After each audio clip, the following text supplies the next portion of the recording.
TPCC రాష్ట్ర అధికార ప్రతినిధి కాంగ్రెస్ పార్టీ ఎన్నికల ప్రచార committee member strategy committee member doctor Lokesh Yadav జన్మదినం సందర్భంగా ఓయూ ఆర్ట్స్ కళాశాల వద్ద మెగా రక్తదాన శిబిరం నిర్వహించారు.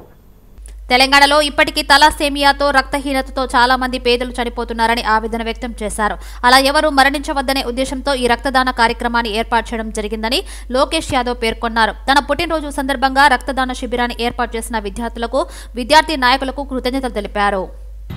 ఉస్మానియా యూనివర్సిటీ ఆర్ట్స్ కళాశాల ముందు భారీ ఎత్తున మెగా రక్తదాన శిబిరం ఏర్పాటు చేయడాన్ని వాళ్ళందరూ కూడా నా హృదయపూర్వకమైనటువంటి ధన్యవాదాలు తెలియజేస్తున్నాను.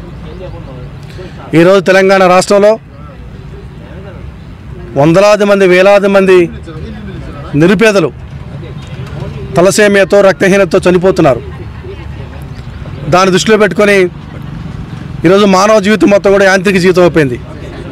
ఇలాంటి క్రమంలో విద్యార్థి నేతలందరూ కూడా ఇంత మంచి కార్యక్రమం చేయడాన్ని చాలా గొప్ప కార్యక్రమంగానే అభివర్ణిస్తున్నా.